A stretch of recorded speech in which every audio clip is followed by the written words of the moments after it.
I'm Nancy Godi Angunihu. We take off from the health sector.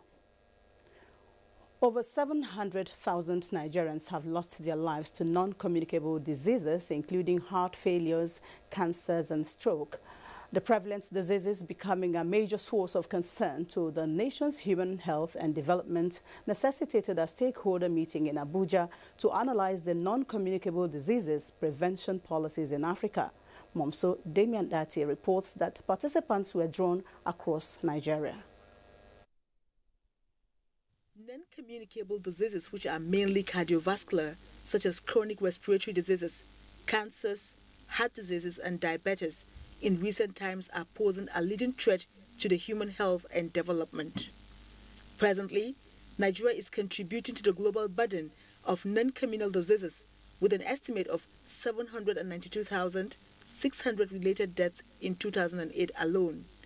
To reduce the increasing number of deaths alongside high-risk factors, among which are physical inactivity, unhealthy diets, harmful alcohol, and use of tobacco, Nigeria developed its national policy and strategic plan of action in line with World Health Organization's plan of 2013 to 2020 to ensure a healthy nation. However, the plan is yet to be published and disseminated, necessitating the stakeholders meeting to analyze the prevention policies in Africa. These documents are meant to educate Nigerians about what they can do to be able to prevent the occurrence of these diseases.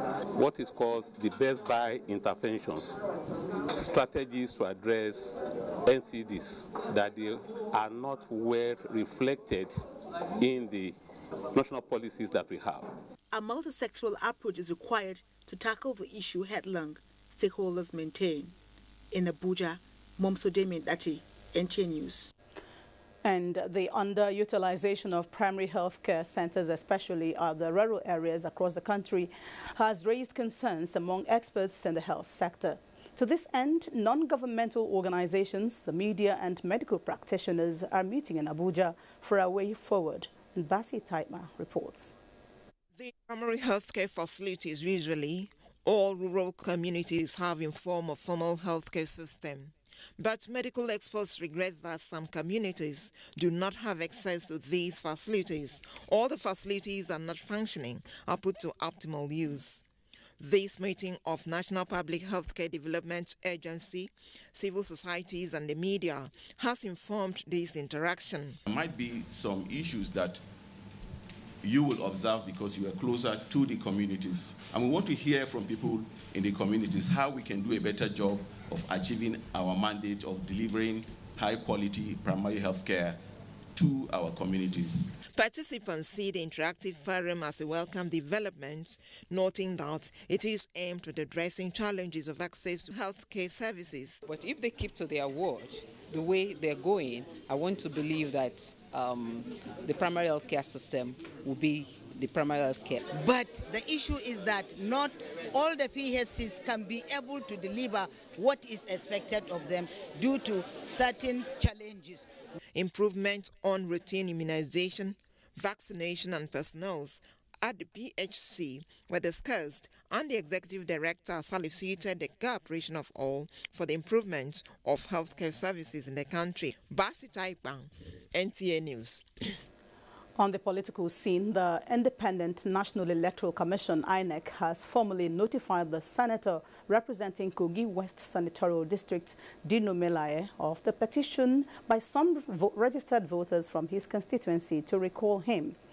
INEC Director Voter Education and Publicity Oluwole Osaze Uzi says the commission will act in line with the provisions of the Constitution and must act within 90 days of the receipt of the petition. It has to be a yes vote by 50%, more than 50%, more than half of the registered voters. Not just the majority of people who vote on that day, but by 50% of the registered voters. He said INEC will issue a public notice on the 3rd of July 2017 stating the days, time, location and other details for the verification exercise. And one of the beauties of democracy is that it provides for the condition and process for retrieval of mandates given to an elected office holder. For the legislators, they can be removed from the parliament through a process known as recall. In this report, Ignatius Onkwo takes a look at the process for recalling a legislator in Nigeria. If governance is a social contract, then power belongs to the people, and they decide who to entrust it with. The Constitution itself says it is supreme, and its provisions shall have binding force on all authorities and process. Yet, the same Constitution says sovereignty belongs to the people. By this, therefore, it is also the mandate of the people to check the excesses of those in governance whose mandates are derived from them, the people. This principle of social contract between the elected representative of the people and their electorates provide a platform for which the people can initiate a recall of an erring representative. Section 69 and 110 of the 1999 Constitution of the Federal Republic of Nigeria as amended provide for the removal of a legislator through a process known as recall. Constitutionally, Section 69 of our Constitution provides for the methodology in which a member can be removed from office on the federal level. And on the state level, Section 1110, makes provisions for the removal of a member from office. Recall can be traced back to the ancient and tenant democracy, where even the word democracy originated from. What could lead to a recall? Either maybe if I, as member House of Representative, am not performing, my constituents, they have right to elect another person whom they feel he can perform better. The process of recall starts with a petition to the Chairman, Independent National Electoral Commission from the constituency alleging loss of confidence against the legislator. The petition must be signed by more than half of the registered voters in that constituency. In practice, the Commission, INEC, will now inform the member of the House or member of the Senate that, look, your constituents say they are not satisfied with you, they now wish to recall you, and we are in possession of a petition purportedly signed by more than half of the registered voters in your constituency. If we're satisfied within 90 days of the presentation of the petition, we have to conduct a referendum. If 50% of the total number of registered voters in that constituency, in that referendum now come and say yes and vote for it, then we will have to, the person stands recalled, in which case INEC, the Commission, will now have to write to the presiding officer. In practical terms, Nigeria has never experienced a recall in its democratic existence, unlike in the United States, where about 26 legislators have been recalled, including that of the president of Arizona Senate, Rosel Pierce, who was recalled in November 2011. Since the return to democracy in 1999, the National Assembly and some state assemblies have several times witnessed agitation by a section of the society against their representatives. One then asks, why demonstration instead of going through the constitutional means? And that if they have good reason to embark on the process of recall, they should be able to effect that process.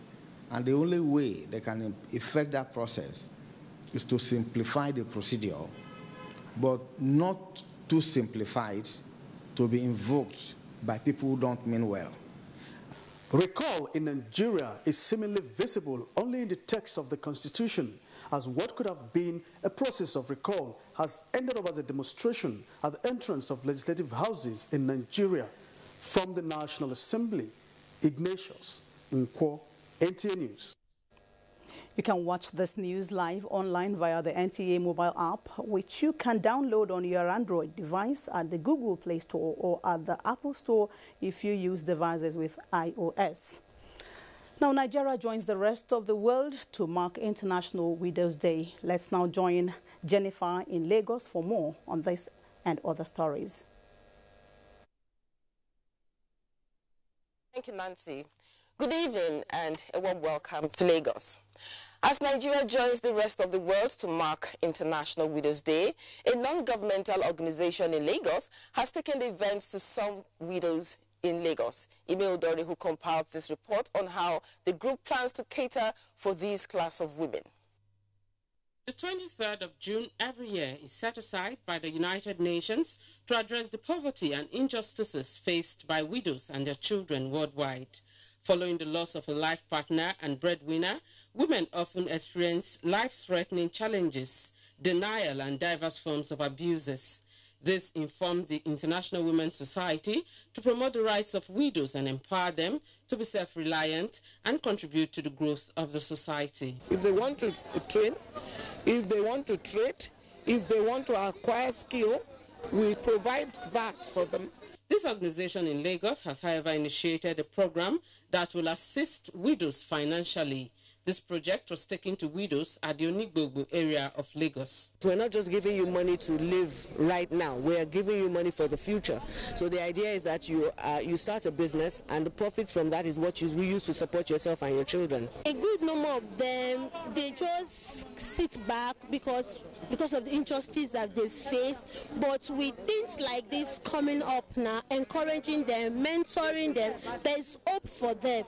Some of the widows speak. If they can do it, and I believe God will give them the power to do it, I will be praying for them every day. Where we are weak, they can help us, so we will stand again. We should learn skills like this soap making. The theme for this year's Widows' Day is not alone.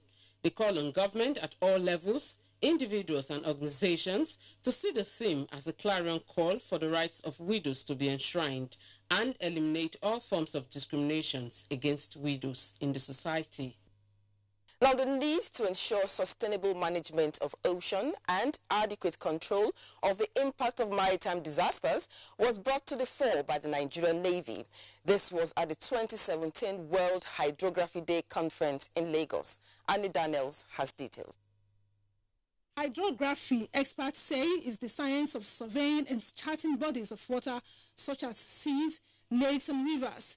The International Hydrography Organization was therefore established to promote safety in the waterways, especially in areas of international navigation and ports where there are vulnerable or protected marine areas.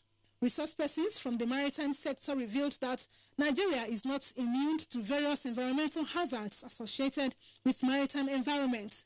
They decried the inability of concerned authorities towards deploying the necessary and adequate facilities needed for proper development of hydrography in Nigeria. The survey data we are using today is very old, some of them as old as 100 years. Get external expertise to cooperate with our own is also another way of getting foreign direct investment to the country. That is all about the economic recovery and growth plan of the federal government. Stakeholders unanimously agreed that achieving a perfect standard hydrography is cost-intensive. We have to apply the law of small steps. Start investing now for a greater benefit long term. So we've acquired our capability by reason of the acquisition of these boats and associated equipment. And of course, the skilled manpower is readily available, and they have commenced the process of charting. The theme for this year's Hydrography Day celebration is Mapping Our Seas, Oceans and Waterways, more important than ever. In Lagos, Annie Daniels, NTA News. To education, the Nigerian Security and Civil Defense Corps NSCDC has advised schools and students taking part in the ongoing National Examination Council NECO Senior School Certificate Examination to be of good conduct, as its men will not hesitate to arrest any student that attempts to disrupt the peace of any examination center. The commandant of the Corps, Tajuddin Balogun, made the advice in Lagos while monitoring some of the schools taking part in the examination. Jane Ojuku has the details. The Lagos Commandant of the Corps, Mr. Tajuddin Balogun, who visited 3 secondary schools in Ikeja and Agege areas of Lagos, explained that the monitoring exercise was to enable the Corps establish an interface with the schools where his staff are deployed for the ongoing examinations. Invigilators and supervisors who are directly monitoring things in class had the right to invite our men in. And mind you, our men also have some people on standby, because children nowadays, you can never know what they can come up with. He said about 2,000 of his men are posted to monitor various schools where the NECO examination is being conducted in line with the Memorandum of Understanding signed by the Corps and NECO. We did the same thing with JAM some times ago, and we have been doing it continuously.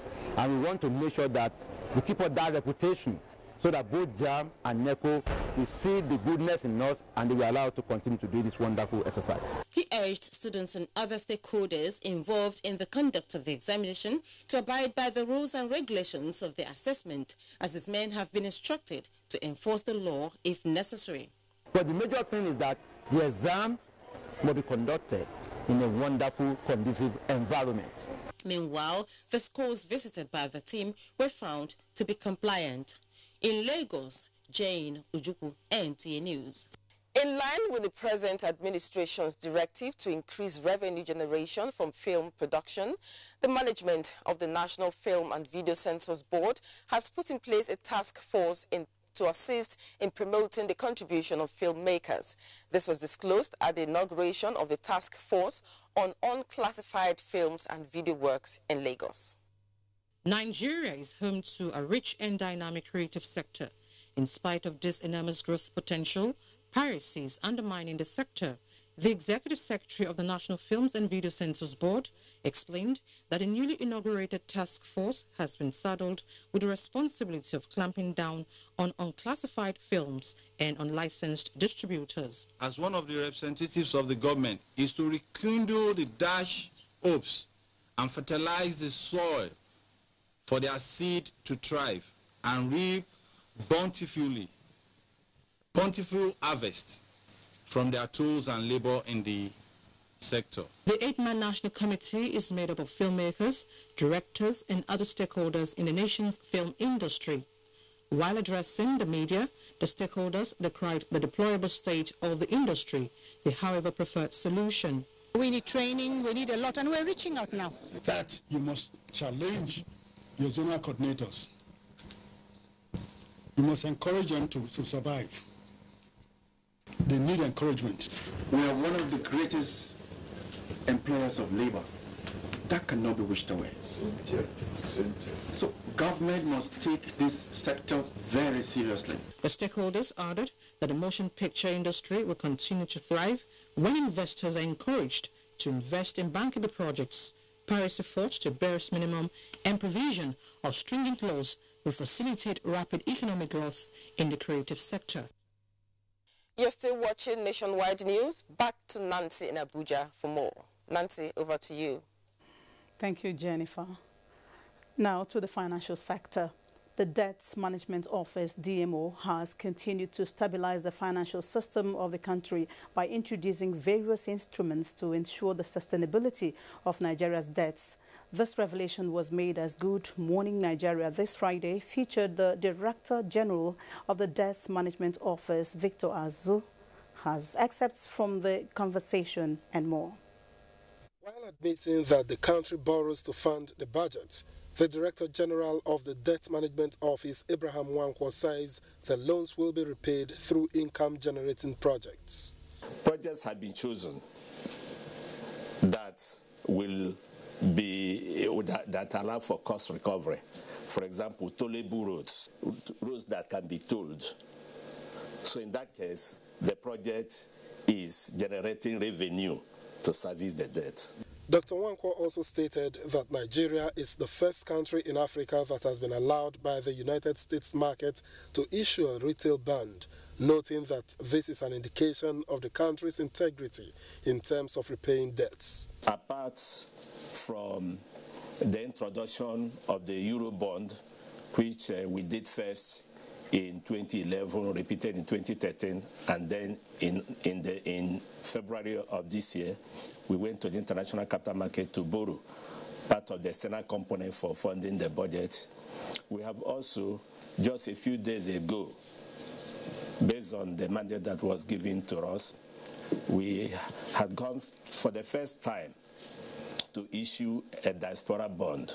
Good Morning Nigeria also examined the betrayal of employers by their domestic staff, and panelists cautioned on different measures to be taken before total strangers are taken into the homes. Most people rush into engaging house help without actually looking into their credibility, to their background. In most cases, people go as far as employing them overnight without thinking ahead of time. And there is not enough police check being done. the guarantors are not actually looked into. The police and everyone should come together, have some form of collaboration where agencies would have a unified software application, a unified data collection point. So any person who is hiring all such staff will not have the discretion. You must register them within a particular framework. And if you do that, it means that the background, the questions of registration for every particular host will be recorded. Somebody must stand in for whoever is going to be recruited. It is very important to even sign an agreement that whatever happens, you will be contacted. You will be held responsible.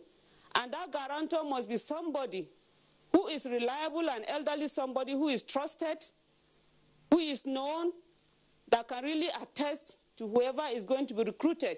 The discussants also sued for fair treatment of these domestic staff as a way of keeping them loyal. In Abuja, Victor Azu, NTA News. Now, with the renewed focus and consistent attention of the federal government to strengthen the maritime sector socio-economic growth, there is a dire need to adequately equip the Maritime Academy of Nigeria, ORON, with the basic facilities for optimum performance. Youth leaders from the immediate host communities of the academy made the appeal during a press briefing in Abuja. Justin Bemunyi has a report. The Maritime Academy of Nigeria, ORON, Akwa Ibom State, was established 40 years ago as a pioneer maritime institution to educate and train all levels and categories of personnel for the largely untapped and potentially expanding maritime sector. Although the academy has witnessed a commendable success story over the years, some key players concerned with the stabilization of the gains so far realized decry lack of critical training facilities to match international and professional standards. We know that the Maritime Academy of Nigeria, like others in any part of the world, cannot compete effectively with similar institutions. They also see the leadership of the academy as a stronghold to ensure the desired growth and development of the maritime institution. That having acted in the office since August 2016 with verifiable achievement and indigene of the host community, Dr. Nkpandio and T. Nkpandio should be given opportunity to head the academy. The group acknowledged the efforts of the federal government and National Assembly to restructure and reposition the premier maritime training institution in the country for global reckoning and competitiveness. In Abuja, Justin Bemunyi, NTA News. Now moving on to religious affairs, it's day 28 of the Ramadan fast, and in keeping faith with this, Muslims have been advised to continue with deeds exhibited during the season and always pray for the unity of the country. The chief imam of Ansaruddin Mosque, Wuse, gave the advice in a sermon. The cleric urged Nigerians to work towards being faithful, loyal and honest citizens, advising Muslims to take advantage of the religious event. As a country, we need to do things together, Nigeria, so that Nigeria can be so great.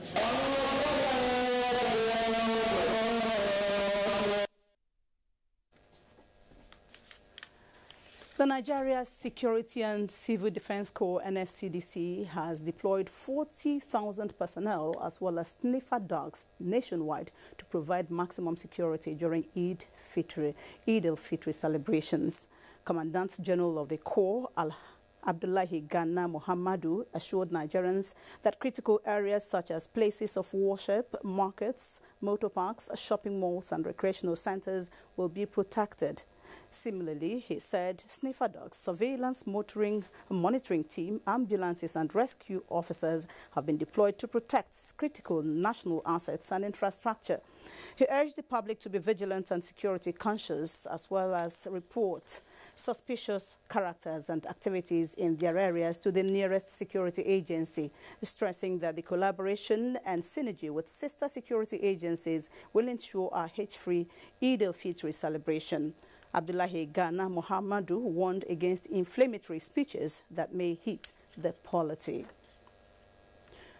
The Department of State Services said it has uncovered a sinister plot by terrorist elements to stage series of coordinated attacks using explosives on different cities across the country.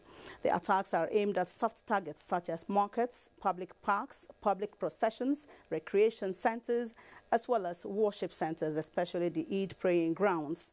Consequently, the service has announced the arrest of Yusuf Adamu and Haladu, a move that has nipped in the bud plans to carry out attacks in Kano during the Eid al-Fitr celebrations. The service also warned members of the Islamic movement of Nigeria to desist from staging any form of procession or demonstrations as terrorists are planning to infiltrate their ranks. The public is enjoined to remain very vigilant before, during and after Salah celebrations and report suspicious activities.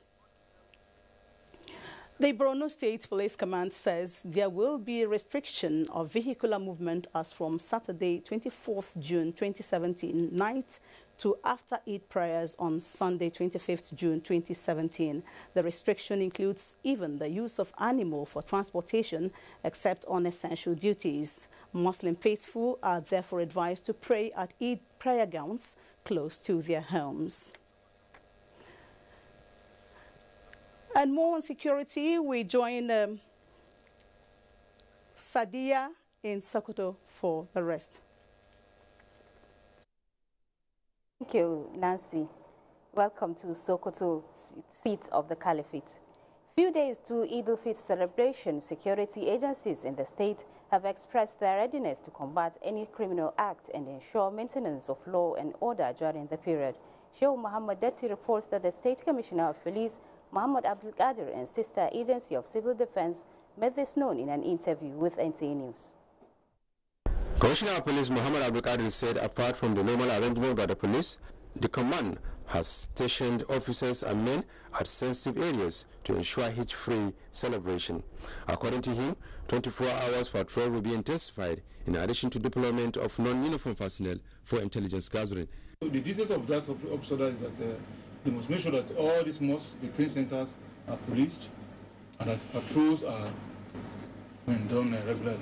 On its part, the Nigerian Security and Civil Defense Corps Sokoto Command has deployed over 500 personnel to curtail any breach of security during the Eid al-Fitr celebration in Sokoto. The Federal Road Safety Corps says it has also mobilized enough officers to ensure hitch-free movement and maintenance of traffic rules during the Eid al-Fitr celebration. The rationale behind that is to make sure that road traffic crashes are being avoided to the barest minimum, if not eliminated completely.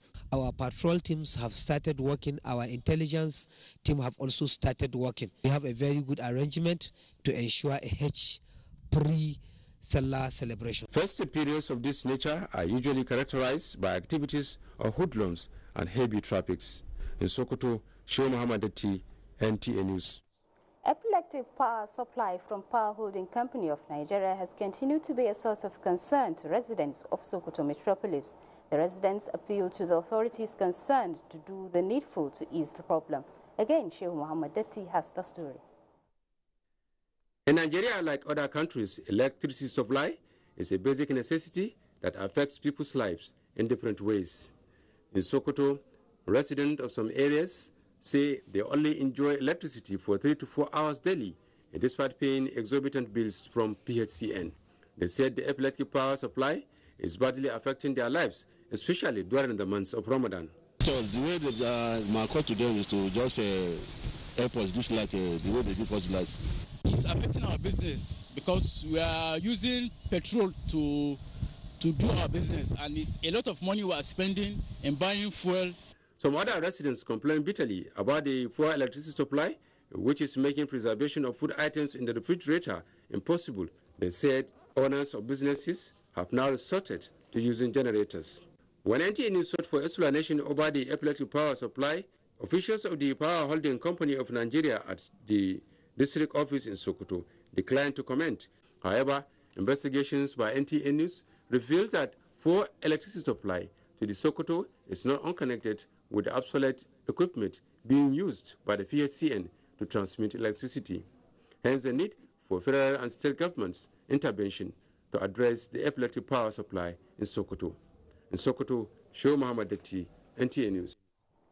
The National Dawa Coordination Council of Nigeria has advised the military and NYSC authorities that henceforth recruitment and orientation exercise should not be conducted in the holy month of Ramadan. Muhammad Nasir reports that the national president of the council, Muhammad Lawal Maidoki, made the call at a press briefing in Sokoto. National President of the Council, which is made up of over 50 Islamic organizations, Muhammad Lawal Maidoki, said the call became imperative in view of the stress and physical challenge such exercises poses to the Muslim participants. He noted that the ongoing exercise by the Nigerian Army and just concluded orientation by NYSC have subjected Muslim participants to untold hardship and should be avoided in the future. The Islamic bodies, he said, were not happy that despite pleas and appeals by Muslims, the Army and NYSC went ahead to put Muslim youth into rigorous training in their respective camps in this holy month of Ramadan. Holding camps in NYSC or in Nigerian Army in the sacred month of Ramadan is completely unacceptable to us, and we will continue to reject it until justice is done. The Da'awah coordination, while awaiting the outcome of the Army screening and selection, call on Nigerians to also be vigilant on the same outcome. In Sokoto, Muhammad Nasir, NTA News.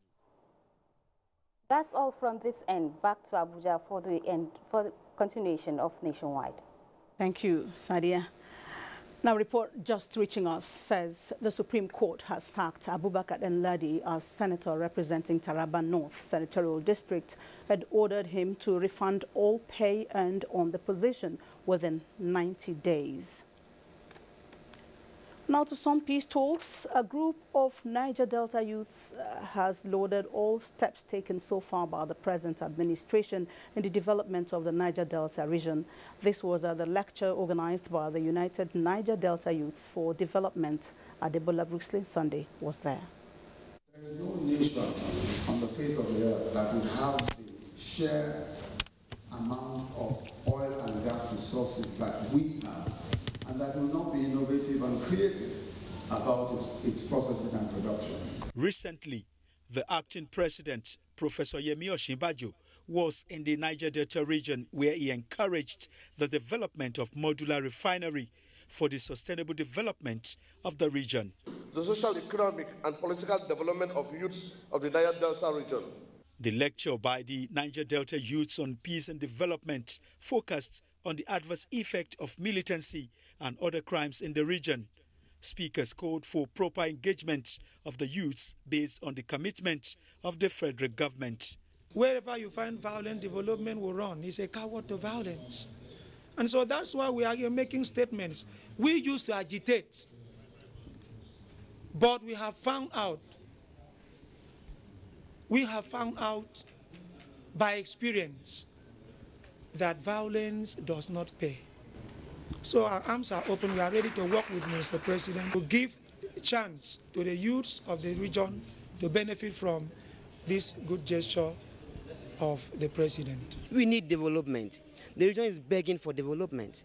And we can see that the federal government today is committed toward developing the Niger Delta region. The government should be encouraged by the youth. The youth should also ensure a peaceful atmosphere, a peaceful ambience that development can thrive. Reorientation and youth empowerment is the vision of the group. Adebola Brooksland Sunday, NTA News. On the other hand, the people of Abuja local government area of Cross River State have described as shocking the rising case of violence and cultism in the area, which claimed the life of an innocent youth. Monday, Dominic Ode. Esu Edoti tells us more about it. Of Baka in Ogoja local government area of Cross River State has embarked on a peaceful protest against cultism and emblem sales by touts in Ogoja metropolis. They marched around Ogoja with placards chanting "No more cultism and emblem." They call on the government to contract the sales of emblem and all revenue generation to council agents. By my experience in the council, we have what we call Department of Revenue. Before now, the department has workers. Their workers right now are redundant because they don't have any job doing. We are demonstrating in respect for the death of our brother, Modi Dominic. We are here to demonstrate that with to say no more violence in Ogoja land and no more cultism in Ogoja land. The protest, which had participants from all the clans that made up Bako in Ogoja, had youths marching with placards with inscriptions such as "Emblem boys are all strangers. We say no to cultism in Ogoja because our children are destroyed because of emblem cultist boys," among others. We are sending a very clear signal, a very loud one to the government that justice must be done in this matter. Advice to the youth is they should at least pick a trade. If you want to go back to school, go to school, you'll be useful to yourself. They all cried for peaceful coexistence in the area. In Ogoja, Esu Edodi, NTA News. This is Nationwide on NTA. We now pause for some messages. The news continues shortly.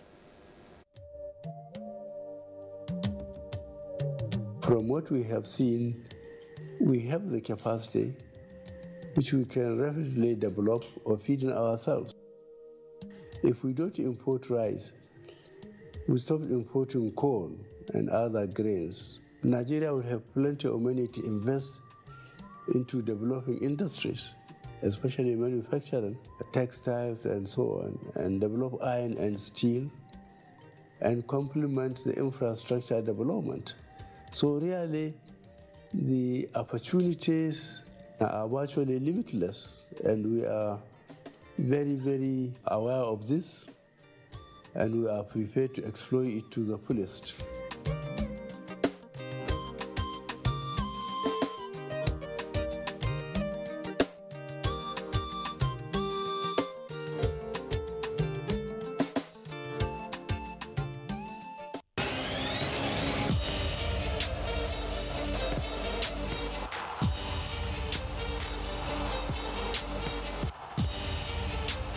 The FIFA Confederations Cup Russia 2017 on Kwese Free Sports for the fan.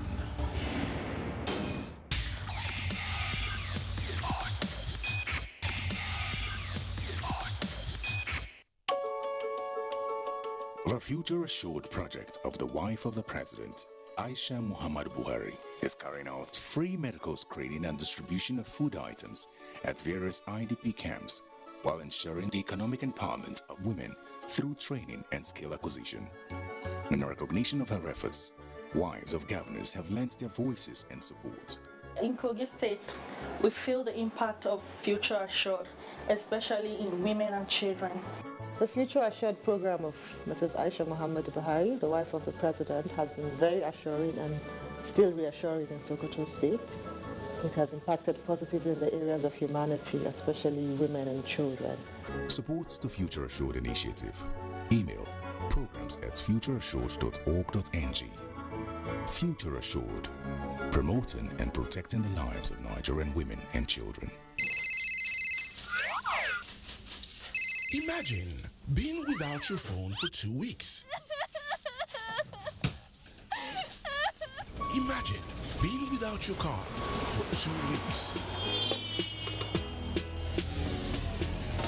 Imagine being without electricity for 2 weeks. Yeah, 2 weeks is definitely a big deal. Introducing StarTimes 2 for 2 promo. Subscribe for 2 months on any bouquet and get 2 weeks free of exciting content like the International Champions Cup, FIFA Confederations Cup, and all FIFA competitions. Enthralling Nollywood flicks, intriguing Bollywood scenes, stimulating telenovelas, SpongeBob, Dora the Explorer, and fantastic kiddies programs, all for free. Recharge now and get 2 weeks free.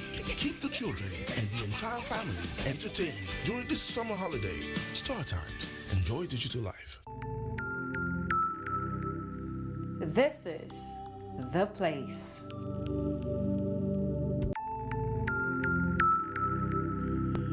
This is where you make that bold move.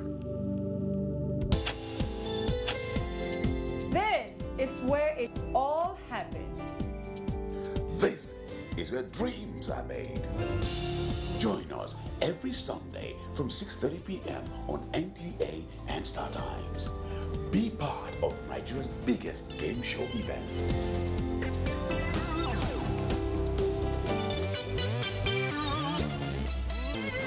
Give and take. Win big. Live your dreams. The power to win is within.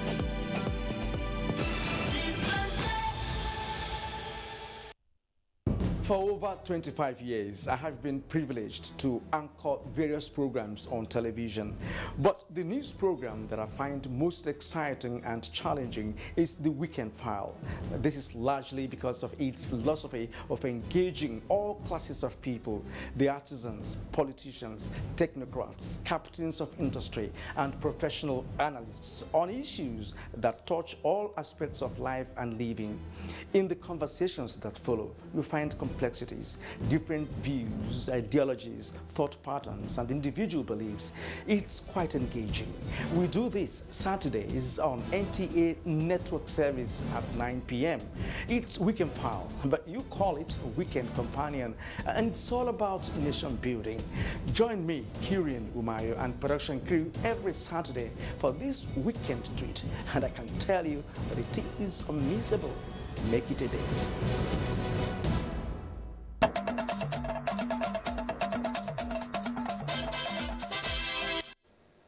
Governor Wike receives U.S. Ambassador. This and more as we link up with Marianne in Port Harcourt. Marianne, hello. Thank you, Nancy, and welcome to Port Harcourt. Minister of Women Affairs and Social Development Aisha Al-Hassan has stressed the need for effective utilization of the social investment intervention schemes provided by the federal government for Nigerian women. She stated this during her advocacy and sensitization visit to Akwa Ibom State. Susan Asukwo has the report. Minister said the federal government has put in place lofty programs and investment intervention programs to empower impoverished Nigerians, especially the women. Among the investment intervention programs are Government Enterprise and Empowerment Program GEEP and National Women Empowerment Fund NAWIF, a microcredit scheme specially provided for women.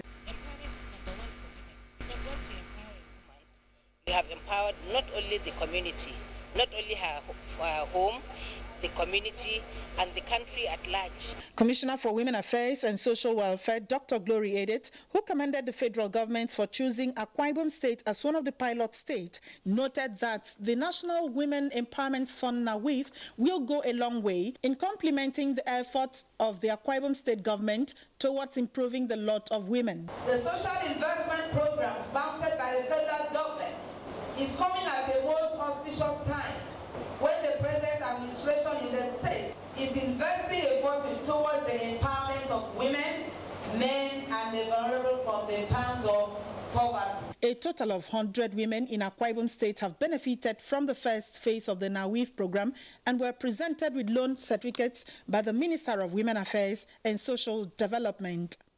In Uyo, Susan Asukwo, NTA News. Rivers State Governor Nyesom Wike has called for true and fiscal federalism that allows states to develop in line with its potentials and resources. The governor was speaking when he played host to the United States of America's ambassador to Nigeria, William Simonton. Ogedinyekwere completes the story. Governor Wike sought partnership with the U.S. government in the area of agriculture, industry and tourism, assuring that the government will protect any investment made in the state.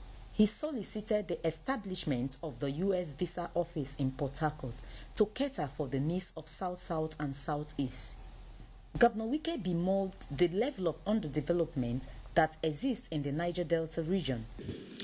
When people have abandoned what they're supposed to be doing, we should be talking about how do we deliver the dividends of democracy.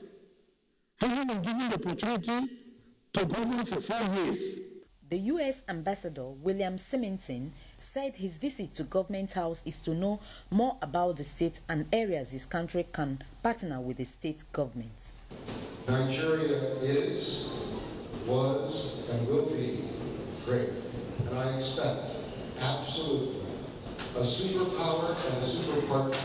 The Rivers State government had earlier hosted the U.S. ambassador to a state banquet at Government House, Port Harcourt. In Port Harcourt, Ogedinyekwere, NTA News. The House of Representatives ad hoc committee to investigate the health implications of mounting telecommunication masts close to residential buildings are in Rivers State. Ogedinyekwere reports that the committee was received by Governor Nyesom Wike at Government House, Port Harcourt. The fact-finding mission across the country is in respect of the concerns raised by health experts on the dangers posed by living and doing business near the masts. The chairman noted that most telecommunication masts are installed indiscriminately in violation of the regulated standards set by the regulatory agencies. We are carrying out the actual tests with these regulators. All of them are with us, the regulators and the operators, so that when we test these measurements with our instruments, with the instrument from NEMSA, Federal Ministry of Environment, and the NCC, will measure the radiation. Everybody will look at it. Even the setback to buildings, we will have this measurement and take real note, so that none of these operators will come to say what we have measured, they were not there. They are all with us. Governor Wike noted that their investigation is a step in the right direction, as masts are installed indiscriminately across the nation. I thank God that this ad hoc committee was set up, and for it to go around and see and come out with what people recommendation. Governor Wike said the investigation will further serve as an enlightenment to the people. In Port Harcourt, Ogedinyekwe, NTA News. The senator representing Rivers South-East Senatorial District, Magnus Abe, has reassured Nigerians that the federal government is committed to integrating management of sickle cell anemia disease in the nation's healthcare system. He was speaking at the 2017 World Sickle Cell Awareness Day in Port Harcourt. Chidiebere Onya reports that the program is at the instance of a non-governmental organization known as Sickle Cell Interactive and Management Association.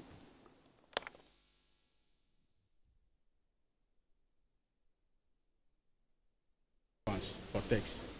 I brought them, they tested them, and confirmed they are also SS.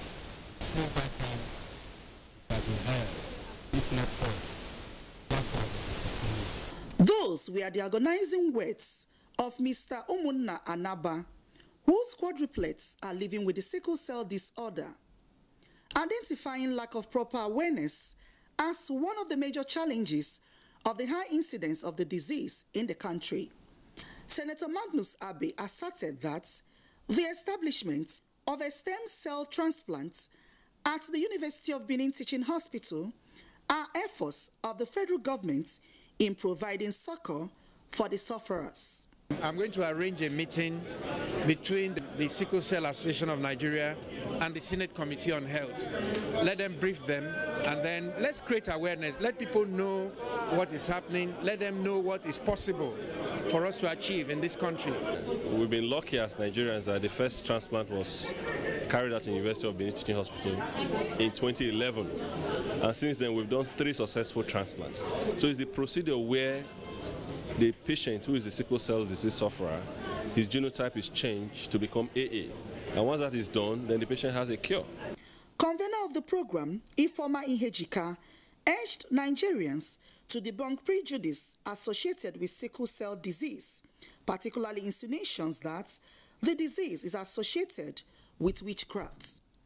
In Port Harcourt, Chidiebere Onya, NTA News. You're still watching the NTA News Nationwide. It's now back to Nancy in Abuja. Thank you very much. And another health story has just come in. This time it says the Federal Capital Territory Administration has made significant stride in providing qualitative healthcare services to the people. In this regard, the FCT minister recently ordered the reopening of the Zuba and Karo hospitals, which were previously abandoned. Hakimat Aliyu has an update. FCT Minister's directive, the Zuba Cottage Hospital, which was built and abandoned 5 years ago, has been reopened. The hospital has been renovated and equipped with facilities and personnel to provide general outpatient and laboratory services to the public, as well as handling of emergencies. There is a functional laboratory. Then the accident and emergency unit is also very functional. The people of Zuba, who used to go far to access healthcare services, commended this development. You see, when you have a patient in Zuba Chiefdom, we have almost 88 villages under Zuba Chiefdom. But we don't have any hospital around us here. But we thank God The minister answered our prayer. We are very happy. This is our community in general. Similarly, renovation work is in progress at the Karu General Hospital. The reopening of the hospitals has expanded access to health care, especially for FCT residents in the suburbs. In Abuja, Hakimat Aliu, NTA News. Benue State flags off National Waste to Wealth program. This and more as we go over to our Makurdi Network Center, and Susan is our guide. Hi, Susan.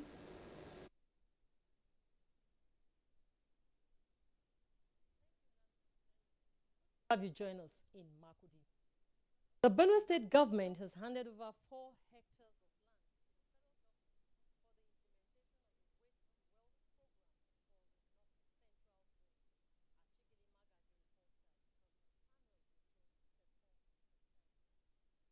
We're sorry for the loss of audio there from Makurdi Network Center. Now to sports. Team Nigeria prepare for next month's World and Junior Commonwealth Beach Volleyball Championship.